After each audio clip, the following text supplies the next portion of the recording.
You're live with someone who doesn't know what they're doing. And see, Kimberly, you can't hear Kimberly.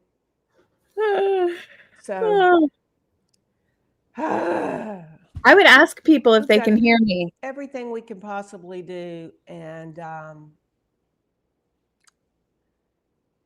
so sorry, guys. You just. So, can we reschedule? You're not muted on my side. I just thought y'all would start laughing at us right now. Can you tell that Kimberly Julia can't can talk? hear me. Julia can hear me. Or is it me that can't hear her? So I've got to read lips.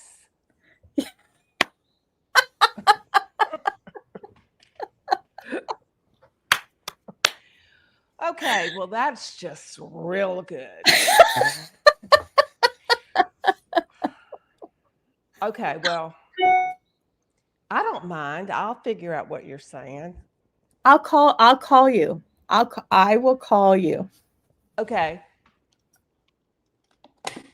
Hi friends, for those of you that don't so know me, now we're my going to name have to is do Kimberly something. McAlindin. Okay, you can hear us both, but we can't hear each other. So just that's what love is, right? Okay. Hiya. I'm going to put you on speaker. Hold on. Okay, All right. Well, this is a way to do it. I guess so. Oh, All right, everybody. Crystal's on. Hi, Crystal. I know. And Julia, I saw Tanya was on too. Hi, Julie. Julia, Thanks for coming. Tracy. It's Oh, getting feedback. Tracy Hennick. Hi, lady. Hey, you turn yours down because you can hear me, can't you? Yeah, On your side? Okay. I heard. All right, better. I think so. Okay. Well, Well, at look least they at us. can hear you. I can hear you. And then And then I'm going to call StreamYard and gripe. Well, anyways, forget everything else we're doing because um, I am trying to. Now I'm echoing. What do y'all want to do? Do you hear me? I don't know what else to do. Oh, I know what. Hold on. If I mute myself, right? I just need to hear you. No. You hear that noise? Yeah, it's Yeah, pretty bad. Oh, there it goes. But now I can't hear you. you can. Yeah. Okay, gotta love technology and an old lady here who can't. Do you want to reschedule for tomorrow? Yeah. Would y'all mind, you guys? So Or everyone, I can hear you, Kimberly. So I turned it down. Can you hear me well? I can. Okay, let's give it a holler. All Okay. right, guys. So welcome to Yarn and Tea. And yes, I've got my friend here, Miss Kimberly. Is coming on because I recently listened to a fiber chat with Ann Budd. It was an hour long, and she brought up sweater construction, but then I think she was talking about sleeve styles. But it hit me that I got out of that the fact that I don't know really what looks good on me. I do and I don't. But I wonder how many people out there just make a sweater because they see it looks good on that person, or it's a hot designer, you're just going to do whatever. But to think about all the different sleeves constructions, the sleeve types, and then top down, bottom up, all that good stuff. But I thought of you because I know two or three of your sweaters that I've done have these sleeve constructions. So it was, I was thinking about raglan. I Mm-hmm. know you've done something there. Set in sleeves you're wearing, Mm-hmm. and saddle is my favorite from the In Bloom sweater, Mm-hmm. and then drop shoulder, which I know you did one, but I didn't have it to show folks. And then the other one I thought about is two panels together and you just seam it. So that's kind of that wasn't brought up in the chat or the talk. So I thought, okay, well, that makes sense. I've got that. That's a different look. Mm-hmm. And then the one for rounded yoke, kind of, and I think that's more what this is. The lovely tea. Yes. Yes. And sleeves just come out of that yoke construction. Mm-hmm. Um, so I was just thinking about, I love V-necks and so forth, but that, we can talk about a little more, but in your perspective, bottom up, top down, I was just wondering, why do you choose the two when you're designing? I mean, what's the difference for you as a designer? When first of all, thanks for having me on here. Um, Sorry. that's okay. I it depends on what I'm looking for. If I am looking for a set-in sleeve, or I am looking to do the bottom because there's color work in it, or the way I want the stitches to lay, I will do bottom up if I am working in a set-in sleeve. So this is a bottom up sweater.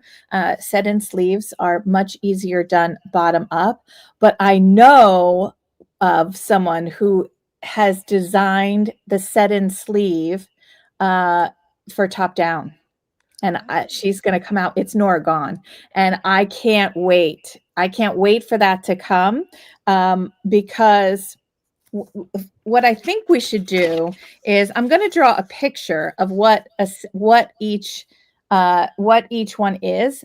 Okay. So that people can understand. Now, I'm wearing a set-in sleeve, and I actually, when I made this, I weighed a little bit more, so it is a little bit big on me. But what I love, I'm back. Oh, I'm backwards.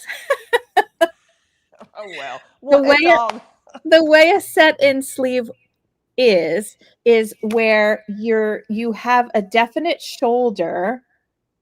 Well, I'm like all backwards. You have a definite shoulder, and then it comes down. So I'm going to draw what a set-in sleeve. and a lot of times those are when you're piecing pieces together, Now, back correct? in the day when I started learning to knit in the 80s, everything was pieces, and you would put the pieces together. And what I loved about pieces, they're very portable. They're done pretty quickly.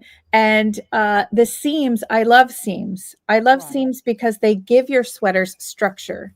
If you go to your sweaters that you've purchased at Nordstrom's or Hanes or wherever it is, Lord and Taylor, you will see that no, all of your sweaters, unless it's hand knit, have seams in them. And what the seam does is it provides structure.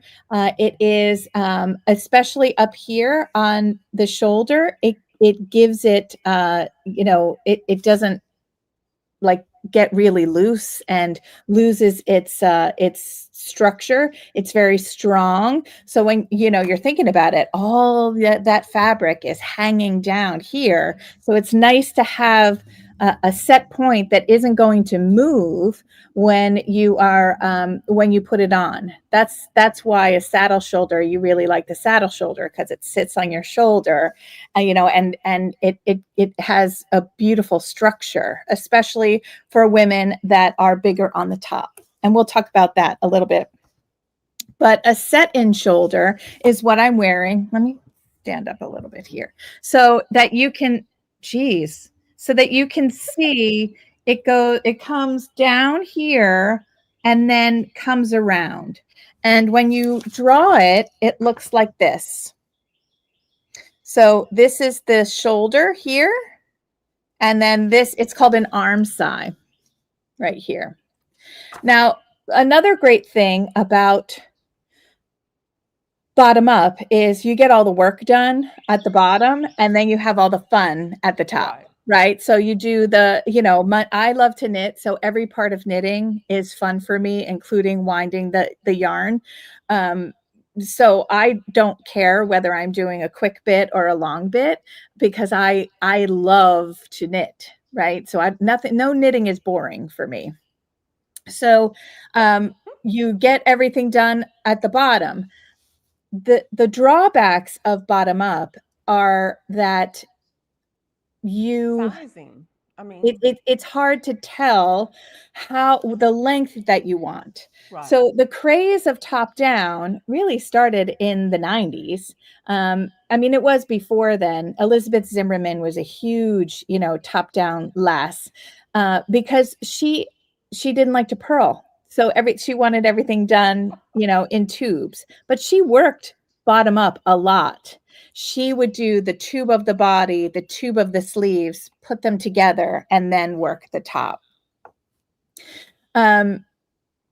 But So that's why you do the bottom for however it works for that piece of it. yeah, Okay.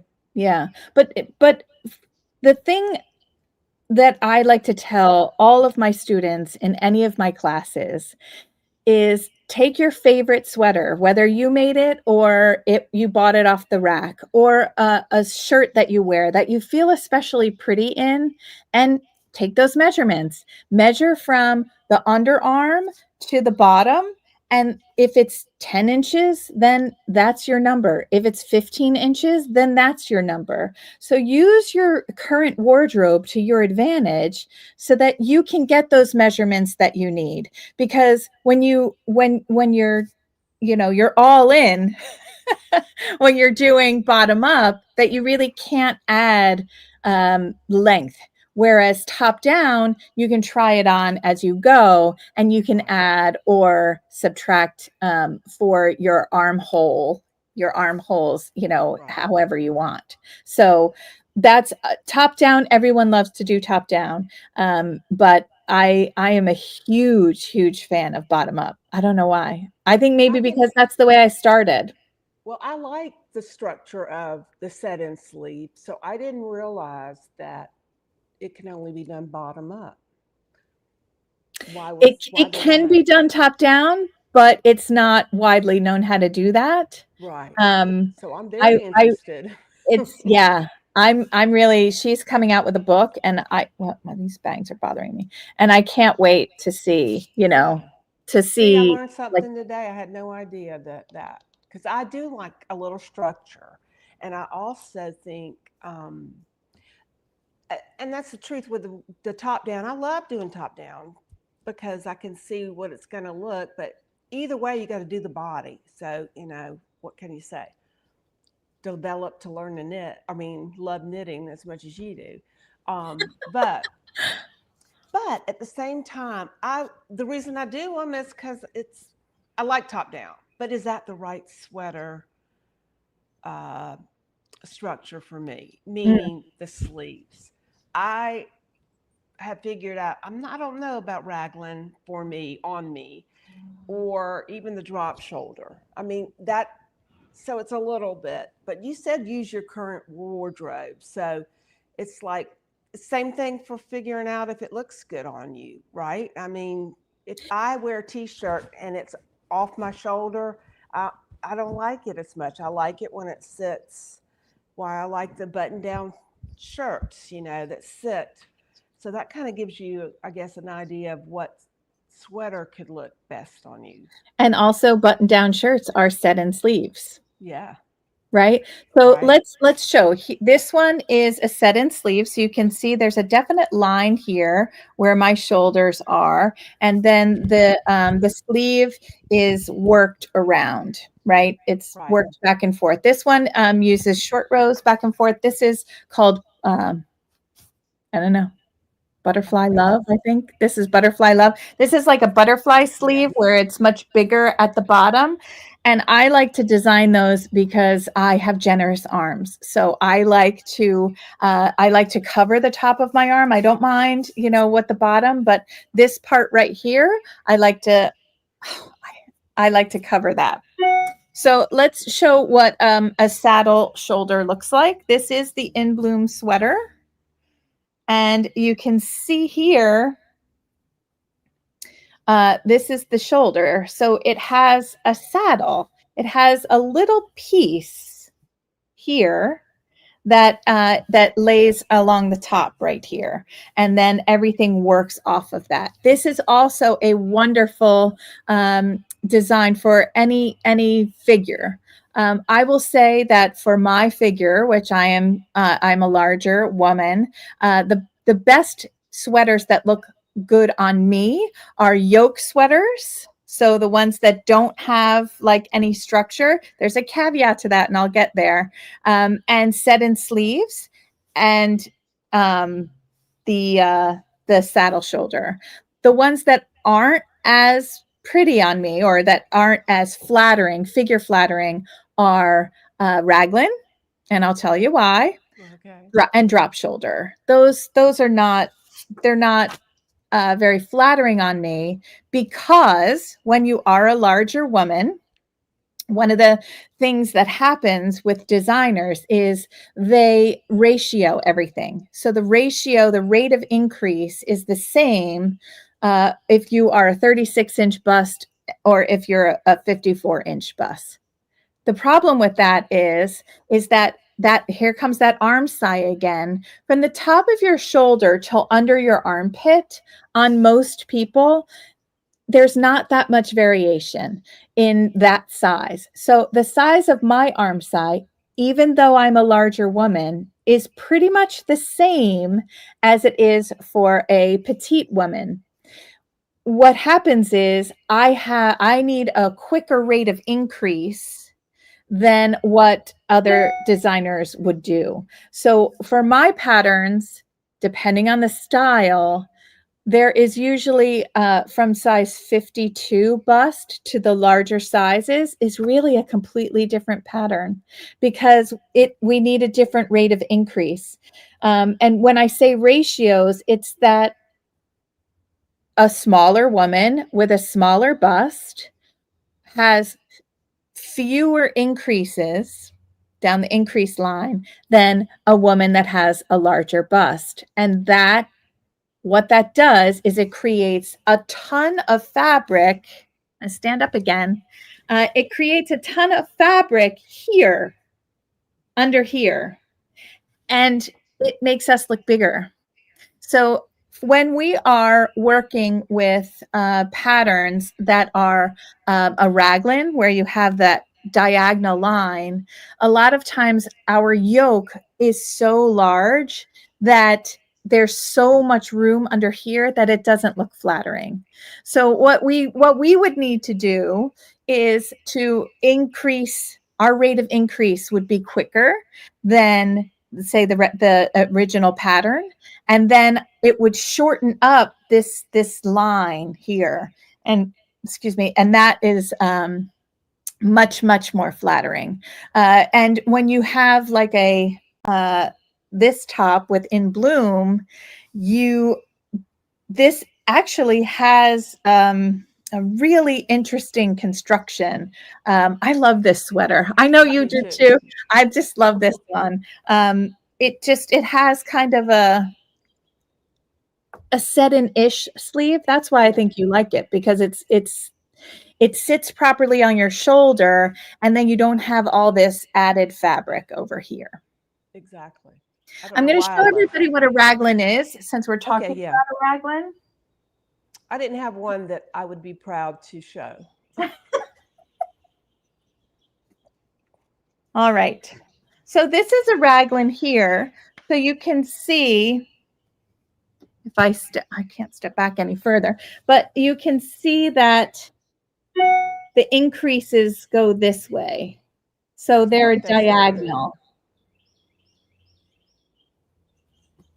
Is that the birthday sweater? Yeah. So I did do one of those that didn't look that. This is a knit a rainbow. This is knit a rainbow. Knit a rainbow, but that was your birthday has yarn. I understand. The short sleeves. The pattern has long sleeves and short sleeves. Pleat, no pleat. This has a cute little pleat in the short sleeve. So so that's what a raglan is. And then I will show you, look at this sweater. So this is the lovely tee. This is a yoke sweater. So the increases are around the yoke. Another form of a yoke sweater that you will all know is this one.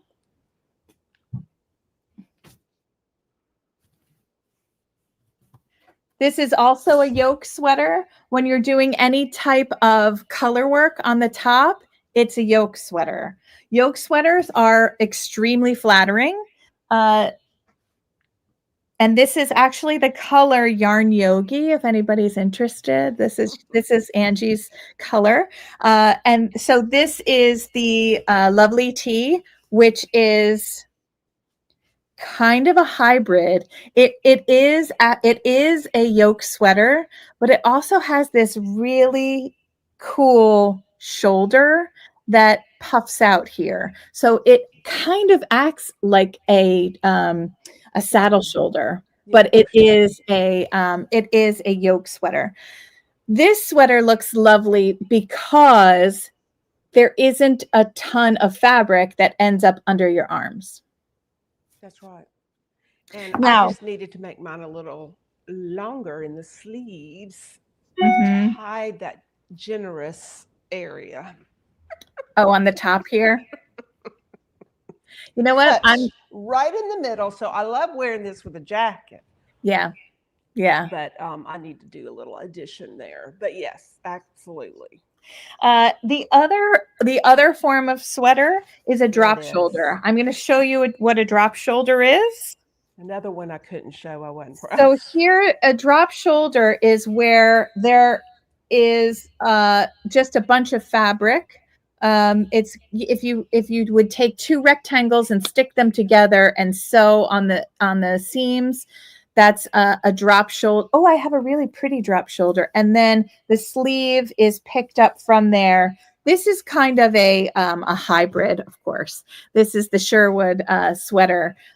This is a modified drop shoulder where it's not so long here. It is not the most flattering on me. So what I do is I put a V-neck in.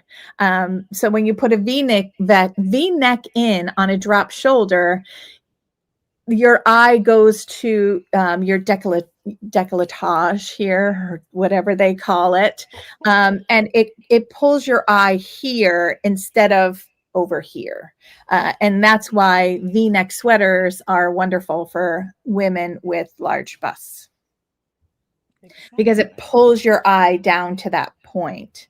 And it kind of lets this be the focal instead of, the shape of it. The instance where that goes completely different is when you are making a drop shoulder. And so my bust is a 45. When I measure here, 44 to 46, let's be real. It could be when I measure here around with my bra on, it's like, say it's 45 inches. I made the quilted pullover, which is a drop shoulder, but I made the size 60 inches so that there's so much extra fabric that everybody knows it was supposed to be big on you. And that looks very nice on me as well. The other one, though, the one with just two panels together, that's just basically, it's almost like a drop. I don't, what would it be? It would be, that's a drop shoulder. That is absolutely a drop shoulder. That's adorable. That you put together, and it doesn't look too bad. It looks great, depending on where it is, right? Where it lands. Yeah. It's supposed to it drops. I'm not good. I'm too close to the camera, but I don't know. I don't mind this because it's supposed to be a little oversized. It's like a tunic, but it works. But it works better. But like you said, I don't like all that. It makes you all that bigger. Extra fabric. Yeah. But how does anyone else have any questions about that? I mean, do you have your favorite style, so to speak? I don't like anything way up here either. The Me T, either. the lovely T drops down like this. It's not bad, even though it's not a V, but I have a necklace that helps draw the V. You can use Yeah. that to it. Um, but that's what I just find that we make sweaters just because it looks good on that person that's, what do you call it? Dealing with it. So, or likes it, the look on that particular model. But I don't see anyone. Tracy says she sometimes downsizes in patterns with a lot of positive ease. That's a really great way to combat that, Tracy. You just did your first bottom up raglan with, I guess, set in sleeve, picked up around the sleeve opening. It's my best fit ever. Absolutely. And it's all about fit, right? When I say go into your wardrobe, what do you wear that makes you feel great? I bet you it's a set in sleeve. Because it has structure and it fits you. That's exactly right. So that I mean I would look to see what it looks like. So let's get back to me drawing pictures. So a yoke sweater, very easy to do top down, although it happens bottom up as well. A yoke sweater is going to look like this, where you just have the round yoke. A raglan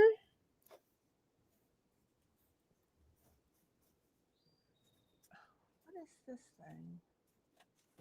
is going to be like this, where you increase on a specific line. That's the raglan. Why have I got that on my face? Michigan lady. So you're doing a sweater in crochet. You just add 2 panels and then add sleeves. Right. All right. I'm going to show you an example. Hold, please.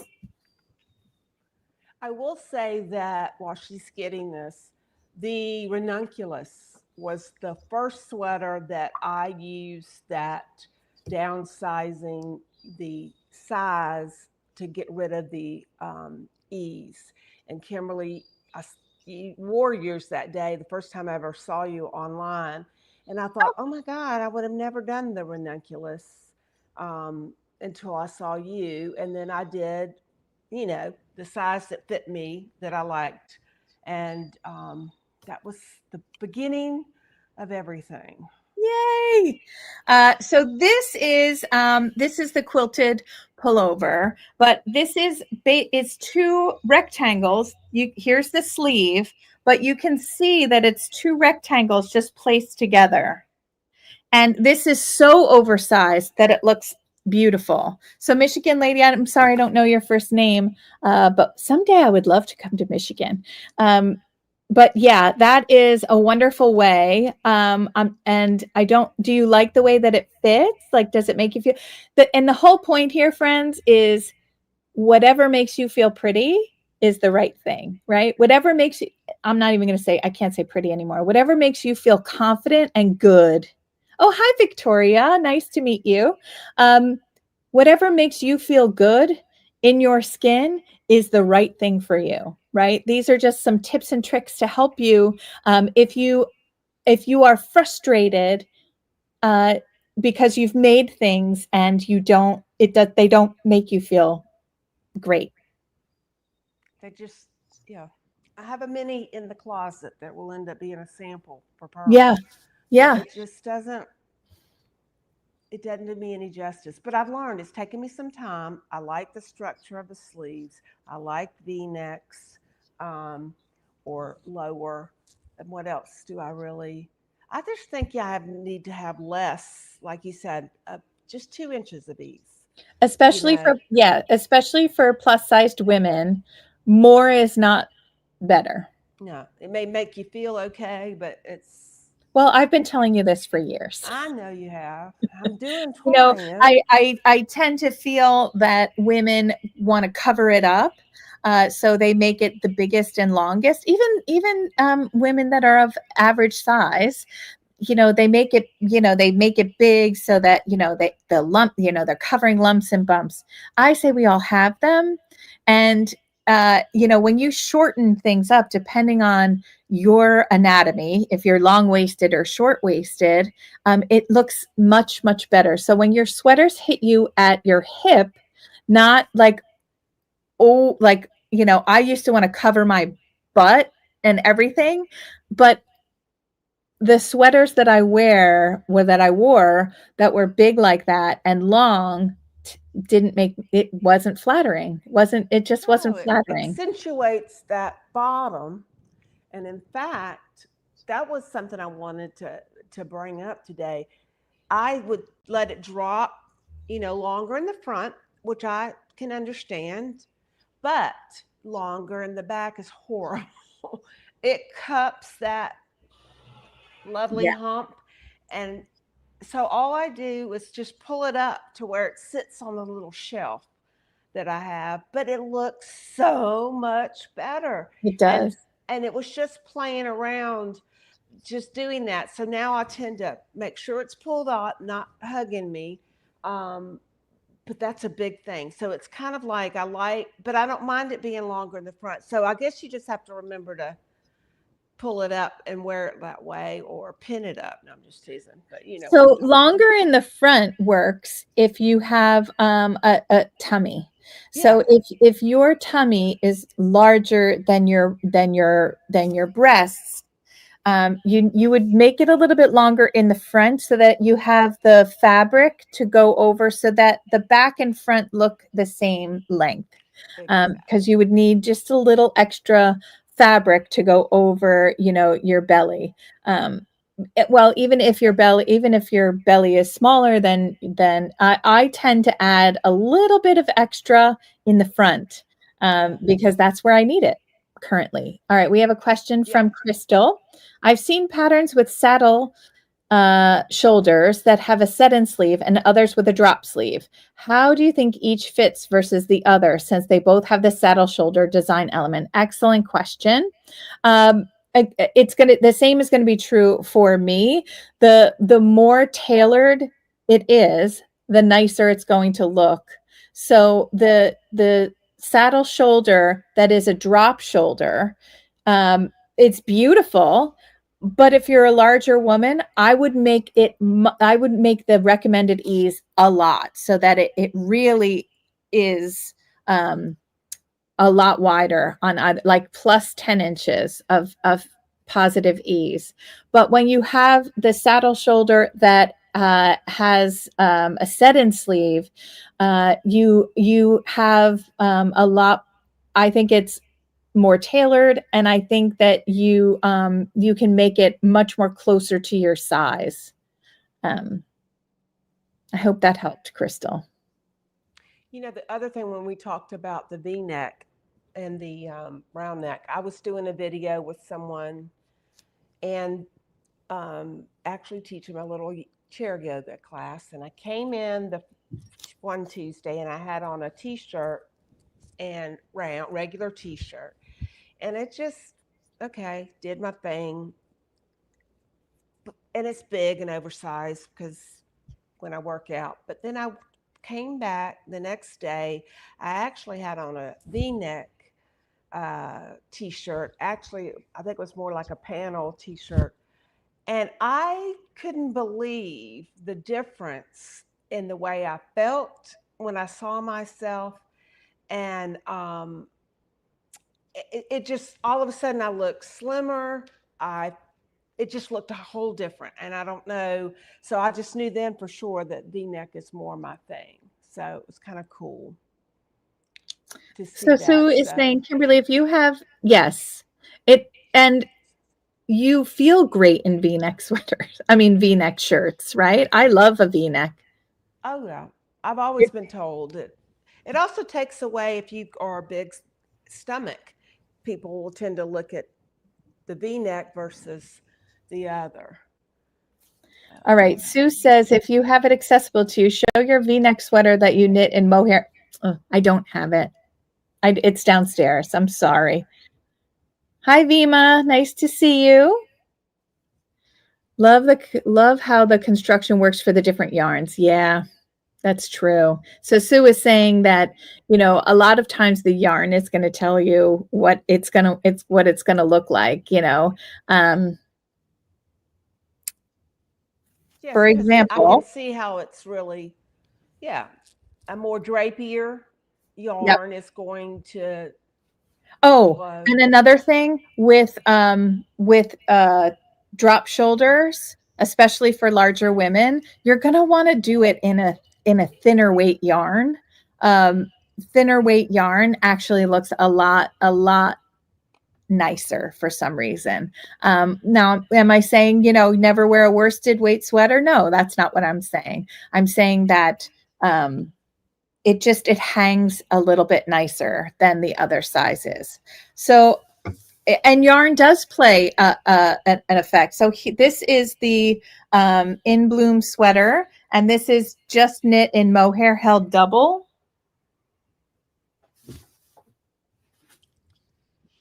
Oh, I grabbed the wrong thing. I have it knit in boucle, and it looks totally different. You did yours in boucle, right? Or did you Yeah, do yarn in I did a DK DK mohair? and Surrey or mohair. I used mohair this time, but mine was the cardigan. Yeah. And but like you said, I've always stayed away from worsted weight and DK weight for a while sweaters because I too thought that the thicker yarn, I don't know, just added more volume to me. But Yeah. I fell in love with DK a lot more. And but you're right, it just depends on the style of the sweater Hmm. whether or not that will play into it. You don't need a lot of like you said, there's going to be a lot here. You don't need to you using a thinner yarn works better for that Yeah. piece of it. So Yeah, and I think I love fingering weight sweaters are my favorite. I used to be the DK diva, but yeah. that's because everything was really fast. But I love, the sweaters that I go to, that I pull constantly to wear, are the fingering weight sweaters. I have Mm-hmm. 4 lovely tees. I absolutely love them. Yep. I love the way they look, and everyone that makes them, they always send me notes about how nice it looks on their frame, which Mm-hmm. which leads, that the the circular yoke sweater is a very flattering sweater. I actually I don't know how many y'all kits I've sold for the lovely tea, Oh, but it thanks. stays in the bus a lot, so that's why I don't wear it as much as I should. But I need to make another one, right? It's Well, like reading a you might book. want I to don't stay read a book tuned. twice, Um, but I got to try. But oh, I would love to Julia, see that's more. nice to hear. Julia thinks she needs the lovely tea pattern. Oh yes, The and we lovely do and it in what did we do it? We did it in a super silky.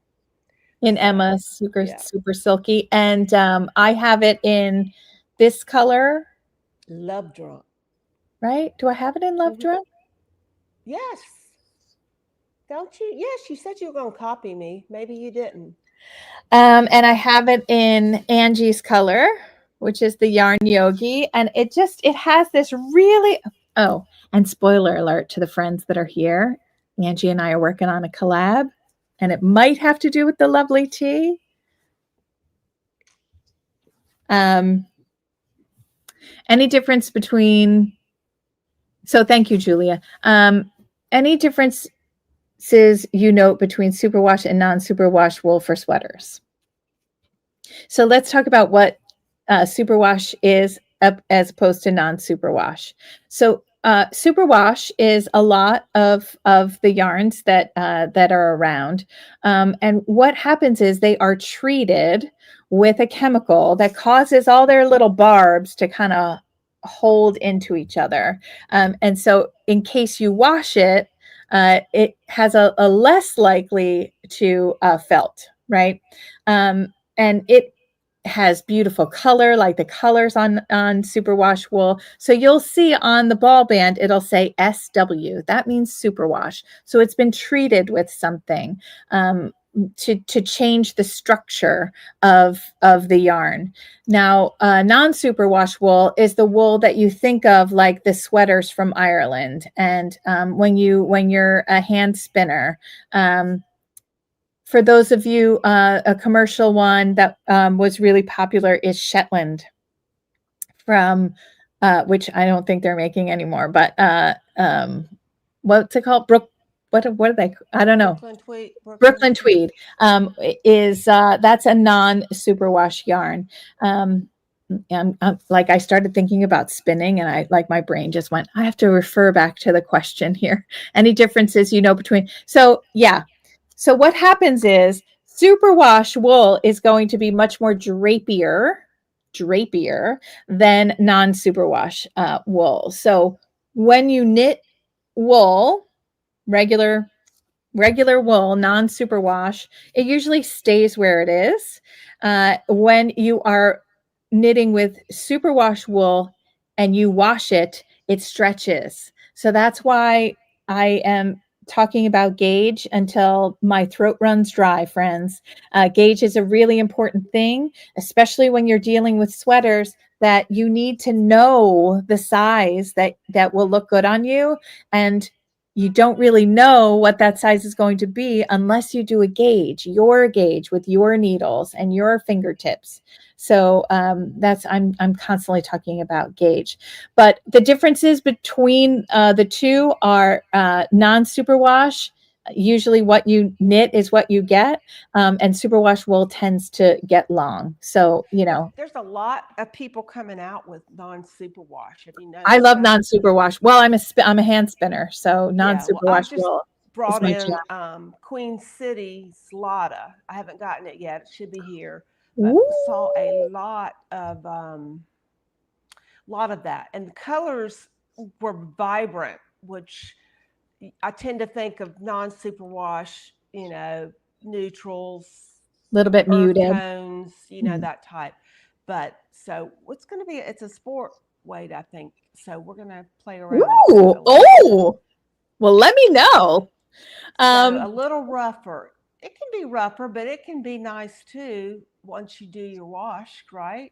Just well, it depends. definitely is um, It depends on rougher. the It's type a of little bit wool. itchier, and I'll tell you why. Because when you look at wool under the microscope, it has all these little barbs on it. Because, when you think that it's on the animal, it sticks together like this, and then they produce lanolin, right? So lanolin is waterproof. So it helps keep their skin nice and moisturized. But what it also does is provides a layer against the cold and wind and all that stuff. So the wool wants to be next to each other. It wants to have friends next to it. So those barbs are all in play. So that's how sometimes it can feel a little scratchy. But non-superwash, most of those barbs are treated, so they look like this. So you don't have things like this is superwash wool right up against my skin, and it's next to Skin Soft. Next to Skin Soft things that that aren't treated would be cashmere, Kiviot, those kinds of things.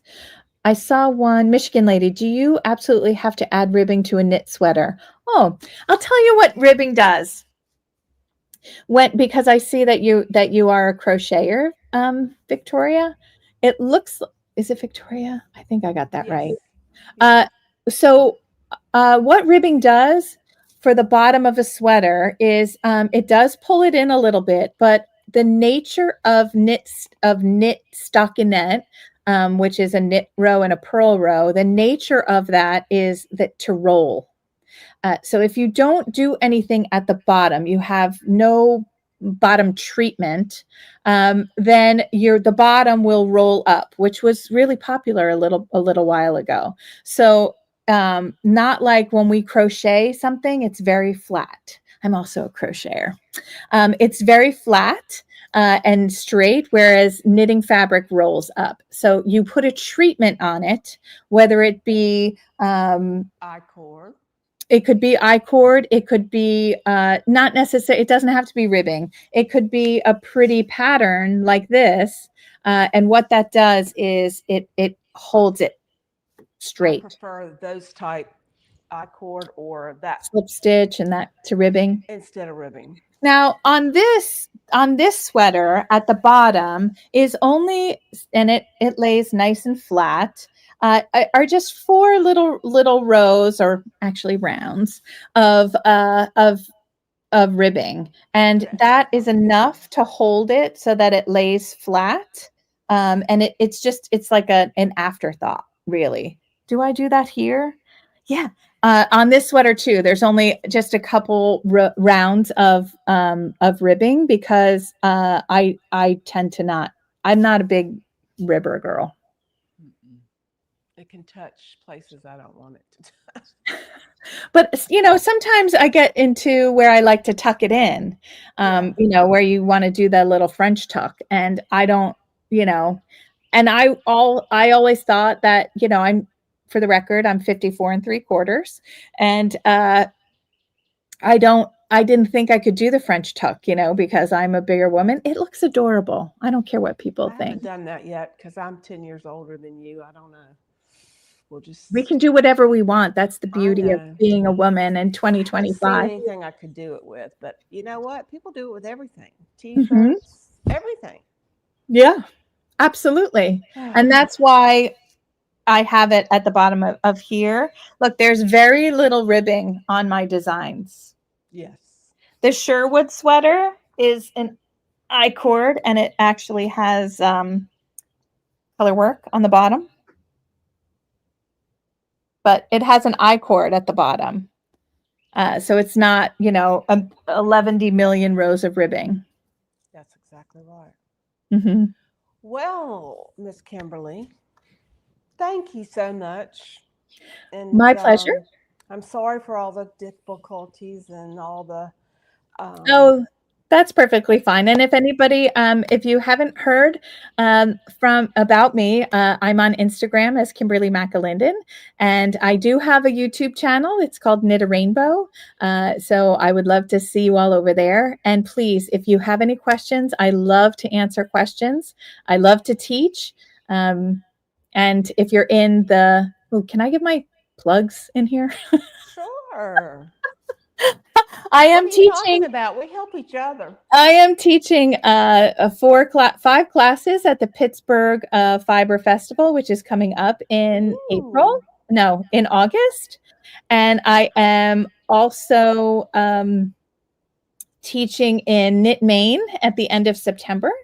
And something else that has crossed my mind, but I'm most active on Instagram. So if you wanted to go on over there, you can talk see about where. Knit Maine because Peace Tree Fiber Adventures is Christine, and that's one of her trips. I've been on it, and we had different teachers. So I wish I could go back again this year. I'd love to do what you're doing, but yes. So follow Christine as well. She's got some great. I think they're in Italy now. They're in Italy now. I was supposed to be there, but oh well, that didn't happen. But she's going to Iceland next year. I'm just like blown away. So, yeah, that's exciting. Sue says, any more hints on your collaboration? I don't have any. We can say it. It's coming soon. Okay, we'll just tell them when it's coming. Around. I would say 1st of July. Ooh, okay, end of June, 1st of July. I'm just working a couple kinks out. Actually, I'm working right now on a shawl using a sock set. I am obsessed with sock sets because I love to knit socks, but sometimes the sock sets are so beautiful that I don't want it on my feet. I don't want the yarn on my feet because they're beautiful or somebody else's. So I have done, here's one right there. That one is designed by someone else. It's called the Stansberry shawl. Stansberry? Yes, Stansberry shawl, I think. It's so pretty because like the sock sets come with, 400 Mm-hmm. yards of superwash, and then it has like 80 yards, like the little sock thing that goes with it. So A I did mini. a mini. Thank you, my brain clicked out for a What second goes there. with it? And so I am designing one right now. Ooh, now I like that because I've got new sock sets in from Swan City. So Um, you need to make one of I these. need Look to at look how that look at how up. pretty this is. It's gorgeous. And I'm also looking at Fiber MacGyver. Oh, And I love Fiber MacGyver. yes, Crystal did something with Fiber MacGyver, right? yeah, Susie and I talked and yeah, so be on the lookout for that, guys. I think that's great. That's one skein. That's one sock set. Chimneys. Isn't it That's great? awesome. So I did not design this one. This one was designed. This is the Stansberry shawl. I actually have knit two now. And then I was going to do another one. And I thought, Kimberly, what are you doing? So this part right here is all lace. It's all lace here. And it'll Wow. be created in the same way. It's a tab shawl. It has a coordinating color here that I'm working on right now, and then it's an applied bind off. Oh, how cool is that? Well, I'll put these I think there's a place for me to put all this in the chat or in the bottom of this. Who knows? I'm going to So the learn. collaboration, it's based on the lovely tea, and you would need buttons. Oh, I think that says it all, doesn't it? yeah. With or without buttons, right? You could do with or without. She knows how much I love She to look at abhors, buttons. she abhors buttons. No, I love buttons. I just don't utilize them. So they could be just a decorative. So which I'm obsessed with styling, and that's the next thing I'm going to ponder because I have Jules, and I saw her this weekend at Do you carry them? yeah, Oh, good for and you. I just got them from going to H&H, but she was at the Fiber Festival in North Carolina that I was in. And Hmm. and she's also going to do a Zoom with me in July to style with her stuff. But she did one thing with a shawl on the bus, and I was like, "Ah, my brain just doesn't think that I know. way. She I does that, mean, and I can't.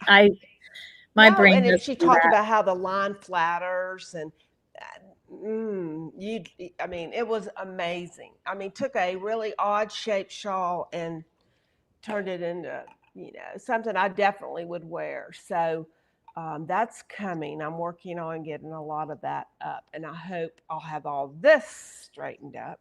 But anyway, before we go, I just wanted to say that today the tea was iced tea, but because it is apparently National Tea Month and then National Iced Tea Day today was what I saw posted. I didn't know that. But I used one of these little Fort Oh, I love Taylor that tea. and Ceylon is the name of the tea. I tried to get it pronounced, but it wasn't working. But Ceylon is in Sri Lanka. And I think the way I saw it was Ceylon tea, not C or so anyway. But that was what I have. And then I can't wait for something to come in the mail that I got at the Fiber Festival this weekend that you guys are going to laugh.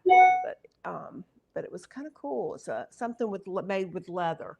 So I'll show you. It have to do with a teacup. So it'll Ooh. be yeah, kind of out there. But anyway, for me. But thank you guys. I appreciate it. I'll write everything in the post in the comments. And Miss Kimberly, thank you as always. My You pleasure. Thanks stole for the having me. show, and I love it. Oh, thanks so much. Mwah! Love you. See you Love you later. too. Bye. Bye.